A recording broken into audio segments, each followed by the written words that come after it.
Ekiti, I'm compelled to address you today in this special state broadcast in response to recent cases of orchestrated violence in some parts of our state. I have decided to give this address because of my abiding commitment to the security of life and property of Ekiti people. This is not only a divine mandate for me as a leader, it's also my foremost assigned constitutional responsibility. A couple of days ago, we received the intelligence that some individuals have paid media aliens from outside the state to commence coordinated media attacks on administration through orchestrated false accusation. We thought the old plan was merely to use the media to denigrate our government through negative propaganda campaigns. We did not envisage that the devilish plans included premeditated violent campaigns. Like many, I have been seriously alarmed by the recent occurrence of political thuggery in some parts of the state. You all can attest to the fact that Ekiti has been peaceful in the 2.5 years that we have been on the saddle. The state has not only been adjudged by the security community as the most peaceful with low crime rates, Ekiti has won awards and accolades in this respect.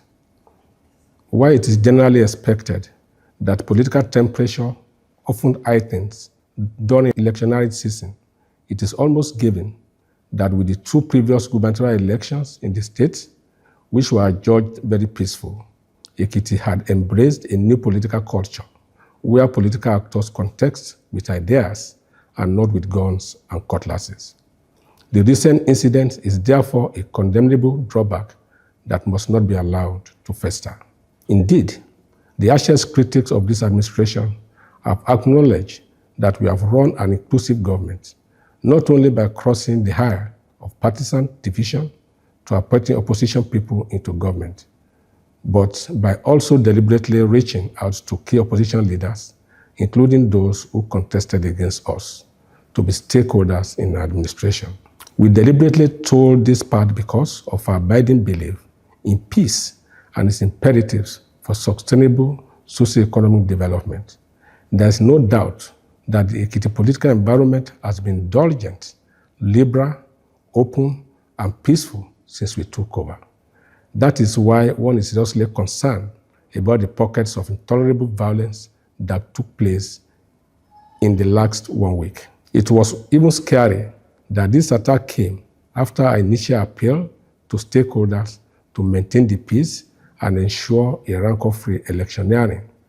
I once again appeal to my supporters to maintain the peace, conduct themselves exceptionally, and avoid any acrimonious engagement with anyone, no matter the level of provocation. It should never be heard that members of my party or those sympathetic to us are involved in acts that are capable of instigating violence. My aspiration is not worth the precious blood of any Ekiti person. Whereas our Constitution as a nation grants all citizens the right to freedom of association and expression, such a freedom must be exercised within the confines of the law. No one is allowed to bully, intimidate, or coerce another person, and every Ekiti citizen has a right to freely move around and to peacefully canvass for votes. I therefore appeal to all political leaders to rein in on their supporters to give peace a priority. The seed of ambition should not be nurtured with the blood of our followers. We must be committed to the ideal that the peace of Ekiti is more important than our individual aspiration. On our part, we want to assure our citizens that we are more than resolved to protect our state and to ensure no breakdown of laws and orders. While we will not stop anyone from peacefully going about their political activities, the security agencies will be on the alert and will not allow anybody to bloodstain our immaculate name as a peaceful and progressive state. For me personally, the peace and unity of Ekiti goes beyond mere sloganeering. It is a creedal commitment that I'm bound to uphold. As the secretary to the State Creation Committee that gave birth to this state, I understand the deep sentiments that our founding fathers had regarding the unity and peace of Ekiti land. I will therefore not do anything to deviate from or tolerate anyone to vitiate this commitment. In the meantime, I appeal to you all Ekiti people to go about your daily routine without any fear or hesitation. The security agencies have been adequately briefed to ensure a peaceful movement. They are to quickly deal with any threat without let of favor. Meanwhile, we must be careful as a people not to allow fifth columnists to weaponize the challenges associated with some roads that need rehabilitation to blindfold us from seeing other roads that the Ekiti State government and the federal government have rehabilitated. It is true that some federal road needs urgent attention in Ekiti, but it is also true that Ekiti State government has alternative routes that can be used by commuters while the federal government works on the rehabilitation of such roads. We must therefore not allow mischievous elements to trigger us into blackmailing the federal government on this.